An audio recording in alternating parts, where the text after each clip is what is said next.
Hey, everybody, welcome to the Dr. Pat Show. I've got a great guest for all of us today, Reverend Christine Hart Savage.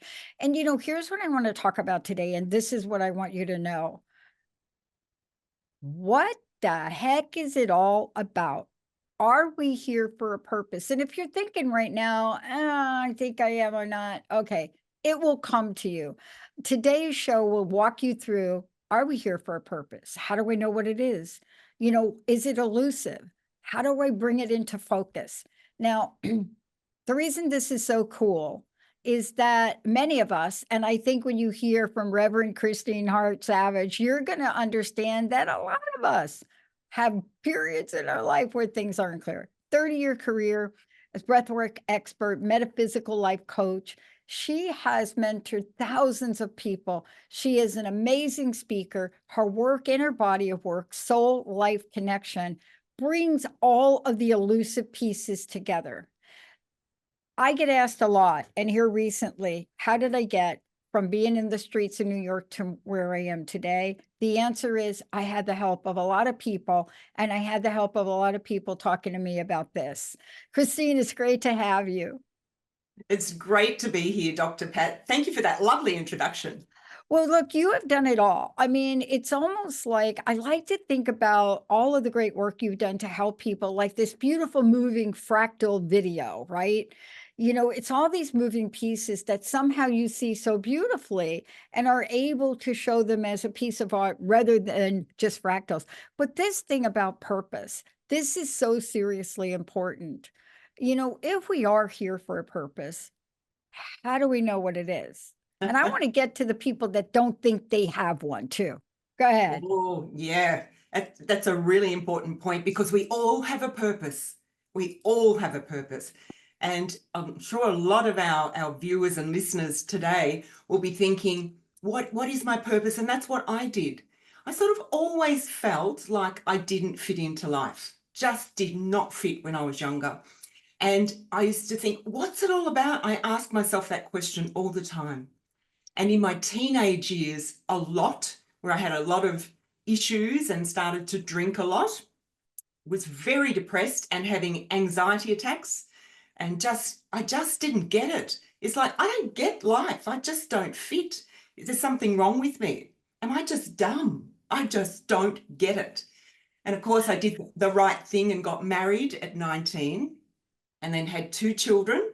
And it didn't, life was busy and I still felt the same. And it wasn't until that marriage broke up, I actually left that marriage, and my children were 6 and 4. And then I went on after about 3 years and I met another man and I was so in love with him.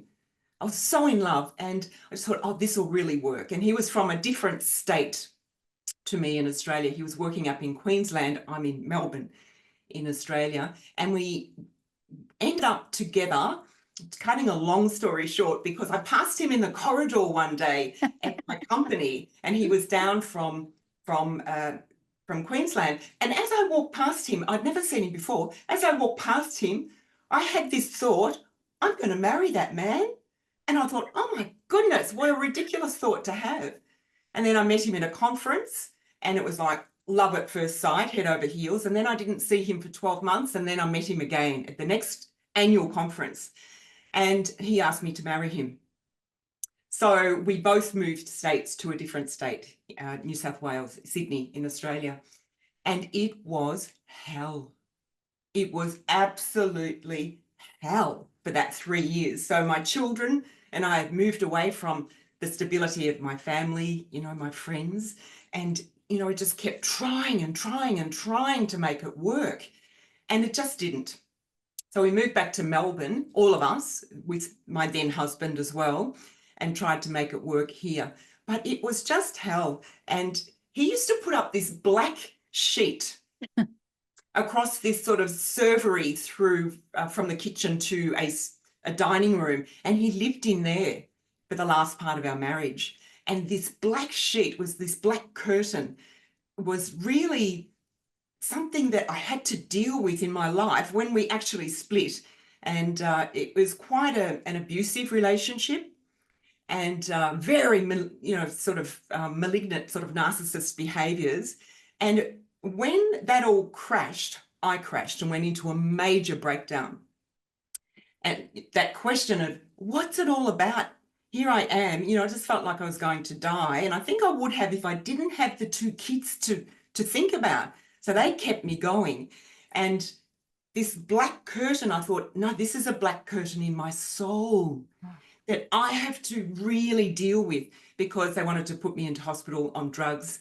And for me, I knew that that was not the way. I'd get lost in the system. So that's when I learned to meditate, and I learned breath work. And in that breakdown time is when all of my purpose actually surfaced, because in that really major time when I surrendered fully, because I had nothing left, Dr. Pat, nothing left at all. Suddenly I had this amazing experience of this, I still don't know what to call it, it's over 30 years ago, this amazing, like queen-like, radiant being above me that was just, I was connected to. And there were no actual words, but this communication of the most incredible love I have ever experienced. We don't have that sort of love on this earth. Yeah. And I knew, it was like I'd always looked for, I want to go home, but I didn't know what home was. And that experience was like going home. Yeah. And then I realized we are so much more than we know. It's incredible. So hence the purpose started. So I took 7 months out, and all I did was meditate, sleep, rest, meditate, sleep, rest.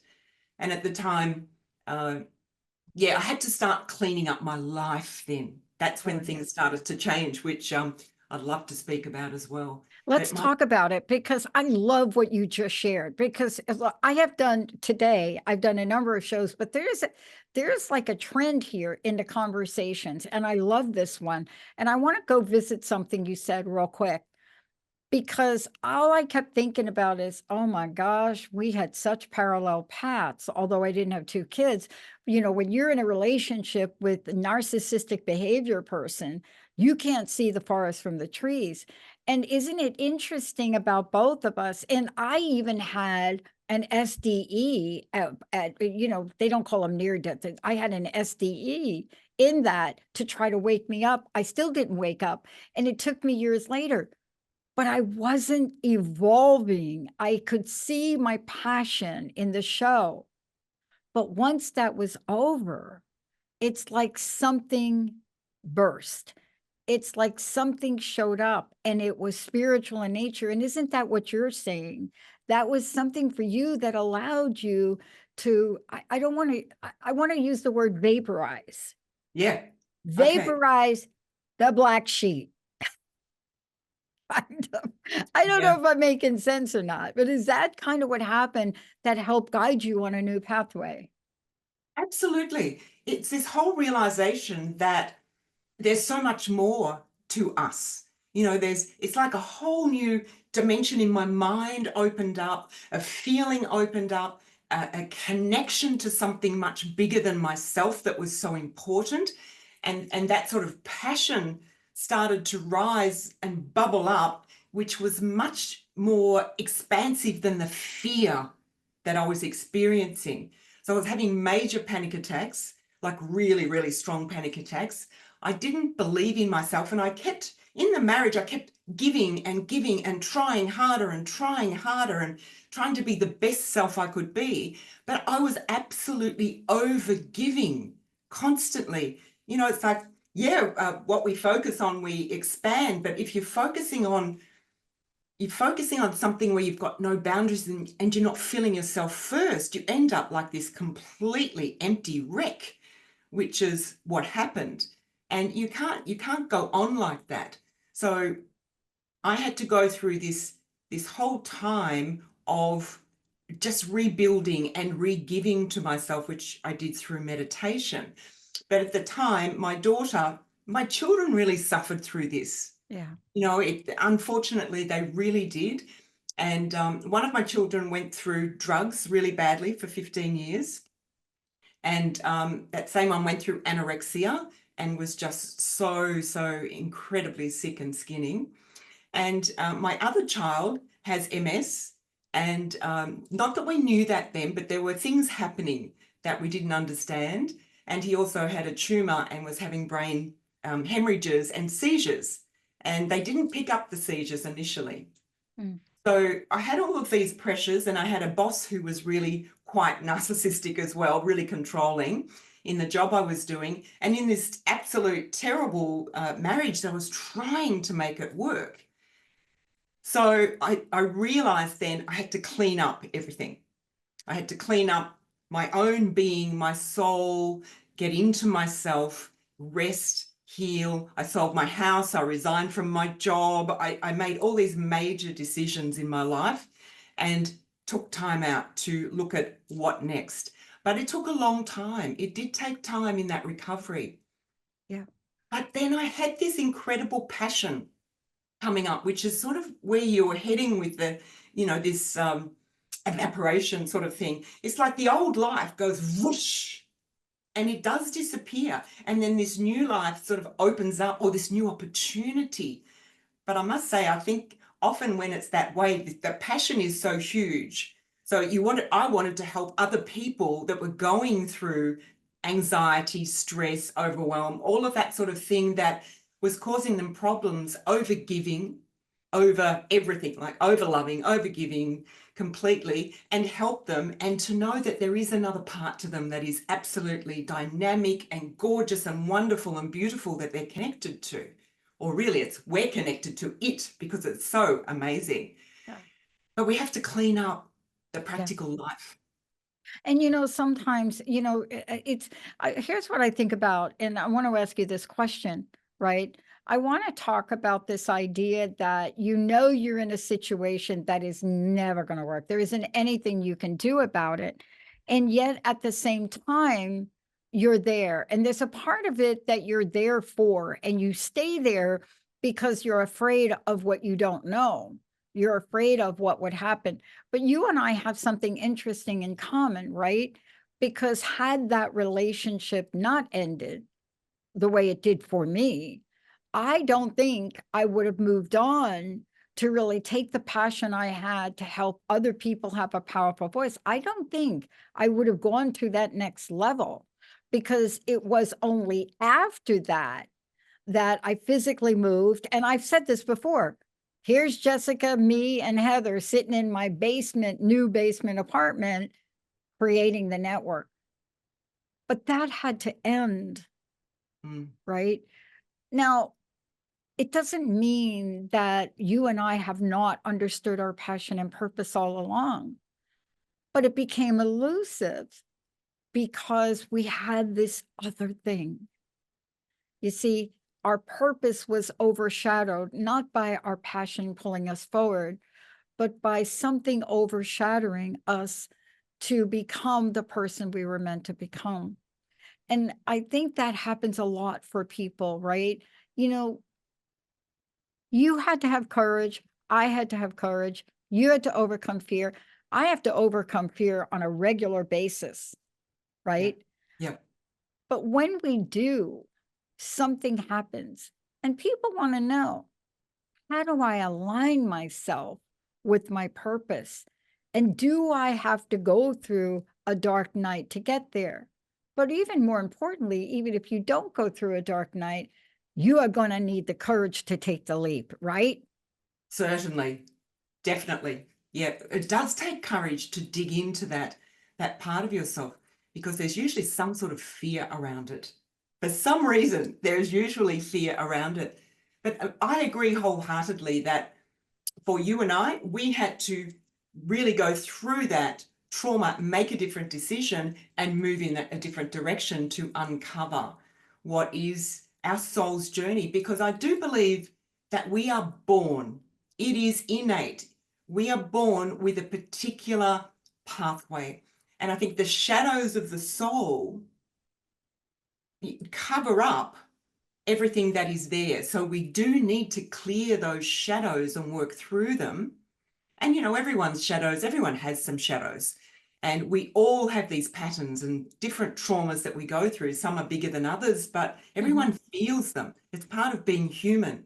So it's learning how to make those decisions that honor what we know underneath is right for us. And that's scary. Oh, I'm telling you, I'm having a scary, interesting time. But because of the pathway we're on, we have a vision. Let's just call it a vision. And just like you, I know you've seen things. I know you've been guided. So let's just say that we're both guided. Maybe not by the same entity, but we are both guided. And, that guidance now, because I did vaporize things, you have vapor, because that's my word. I just love that vaporize word. Good word. But because we did that, things are just clicking in place easily, abundantly. We have 2 new producers. One of them started today, one of them 10 days ago, right?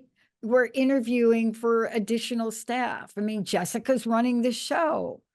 And yet this morning, I stopped at my barista to get my little espresso shot, and I ended up doing a gratitude exercise with the woman that was giving me the drink. Why?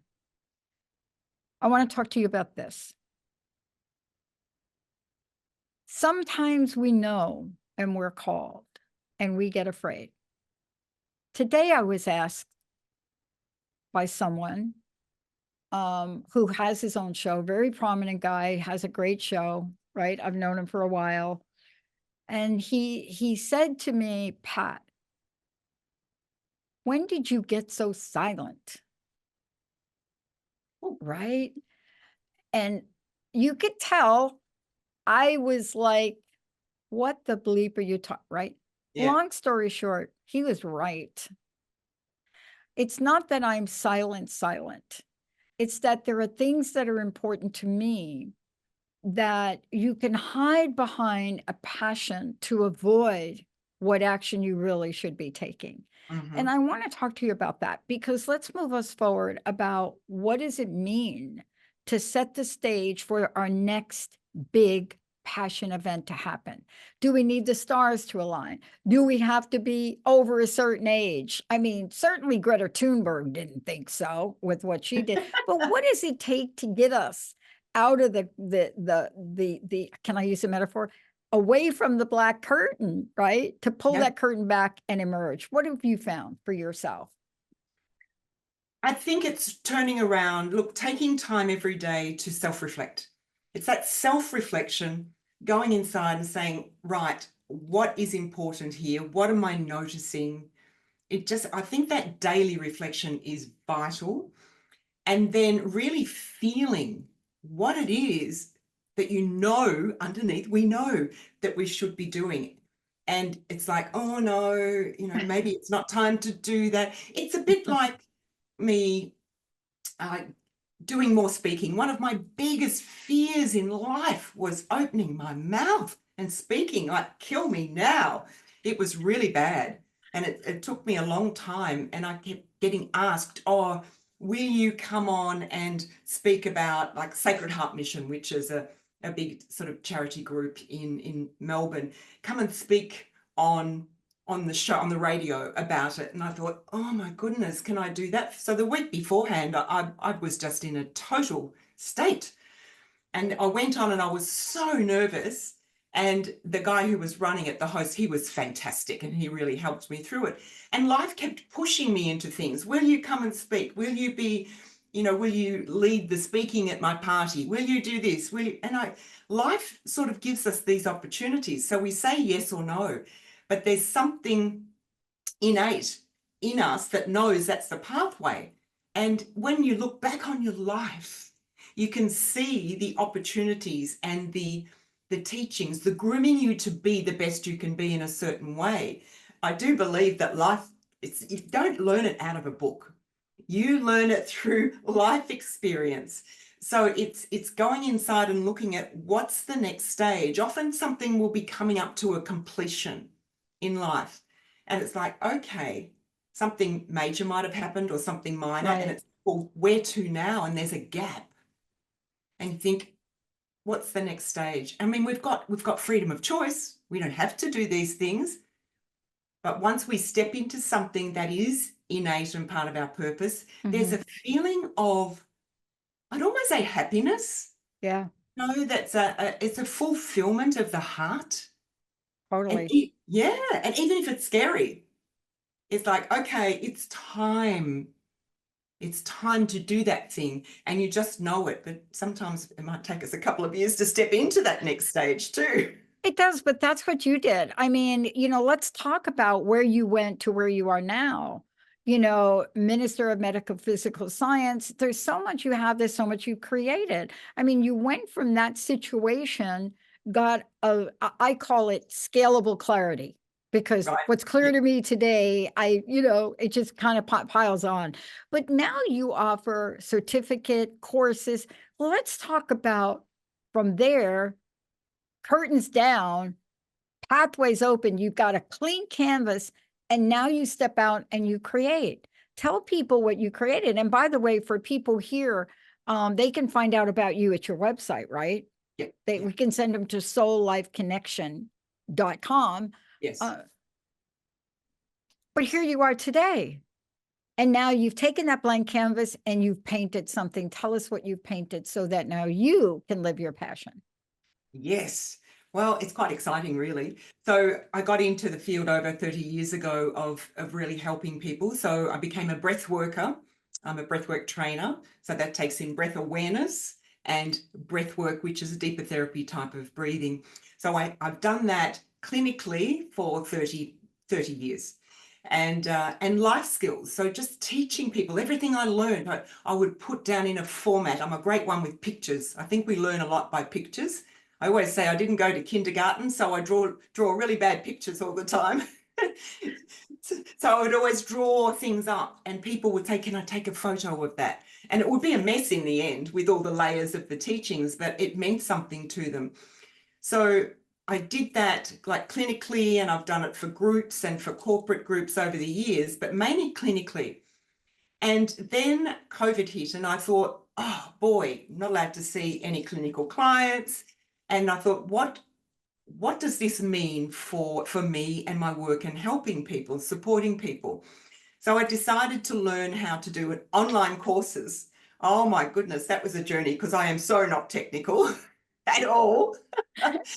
So I learned, and I've put the courses online. So I made all these courses and worked really hard. And what I do now is I've split them up into 3 groups. So I've got 3 trainings, so that the whole lot is a complete program, and it teaches people how to breathe. It teaches people how to think. It teaches people about feelings and emotions and why we get in this state, why we have panic attacks, why we experience anxiety and depression, what's happening energetically with polluting ourselves with the thoughts, with the feelings. It actually builds up in the physical flesh of the body. And the really interesting, this is going to sound very weird. Can I get a bit metaphysical through experiences, Dr. Pat? Yeah? Yeah. Okay.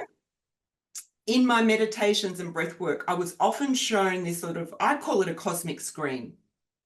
This screen, and it was like I was on the screen, I was it was me, and it was very holographic. And I was shown cells and shown energy and shown the density that builds up, or the pollution that builds up in the cell through emotional charge. I could see it on the screen, really large, like magnified, like you get an iPhone and open up a picture. So I was shown all these levels, but I could feel it in my own body and see it in my own body at the same time. And it's like I had this incredible education about light, cells, energy. And that's what I started to teach and draw pictures of. And that's all in the programs, and how we can actually release that, because we need to release that. It's really low vibrational frequency. It's dense energy, and we can actually release that.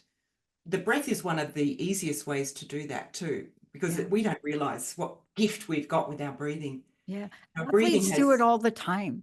They don't quite learn what the technique, but some of them do. They are able to slow their heart rate down. I mean, have Yep. you ever watched basketball players and ask yourself, man, if that were me, I'd be huffing and puffing. Why? Why don't they? Well, they've learned how to breathe, and they've learned how to breathe in the way that you're talking about. But Yeah. part of that, and maybe on the next show we'll do together, we'll talk about this, because when you do that and you're able to slow your heart down and you're able to get that sense of peace. See, that's the thing that I think of. Yeah. Even if it's for a scant second, you feel it in every part of your body and you want Yeah. more. You You want bet. more. And that's the work you're doing to help people. Um, First of all, let me thank you for today. I would love to know your closing message. What do you want to leave us with here today? Because we're going to be doing much more of this. Of course, your show. Um, but thank you for reminding us how simple the resolution could be, but how complex the situation may be. Thank you for doing that. What's your personal message? What would you like to leave us with today? Today, anyone who's really, really down and out and suffering, have hope, because that hope, it's so important to have that hope. There is a way forward. There really is a way forward. And you can learn some skills, and bit by bit, you will heal this pollution, they're just these shadows to the soul. They can be shifted, and then something new opens up, and it's already inside you. And I've got goosebumps because I feel so strongly. Some people are suffering so much, Yeah. and I used to too. So did you, Dr. Pat. And there is hope. Look at both of us. There is hope. Some Yeah. people think, yes, but I can't do that. Yes, you can. Yeah. We're no different. Yeah. We Yeah. are no different. Yeah. And Yeah. to look back in your life and say, okay, what's my life been showing me? And we can speak about this another time, because I think it's important about purpose. When you really get to see it clearly, oh my goodness, I can see along the path it's been showing me all the time. I just wasn't seeing it. So the main thing is today, have hope. Learn to breathe. Learn to breathe is number one, because that is such an anchor for your life. Yeah, so that's my gift. And look at what's great in your life, because there's always something. You mentioned gratitude before, Yeah. and something I practice all the time, and I know you do too. Yeah. I So do. it's yeah, it's so vital. There's so much to be thankful for. But thank you so much. That half an hour went so It fast, went Dr. so fast, but we're going to be doing lots more, having many more conversations. But thank you for today, because I so want people to walk away from this and not give up on themselves. And see, that's what you helped us with today. You never gave up on yourself. You never gave up on your children. And even though we go through bumps in the road, when we get that glimmer, that feeling, that thing you and I can't explain, that puts a little bit extra, a little bit of a stomp in our step. Yeah. We get to live another day in joy. Thank you so much for all that you do. Yeah. Thank you, Dr. Pat. Reverend Christine Hart Savage, everyone, soullifeconnection.com. Check it out. When you get there, go check out her social media, look at the courses she's offering, the coaching she's offering. And that invitation to you is so purposefully and beautifully said. You don't have to do this alone. We'll see you next time.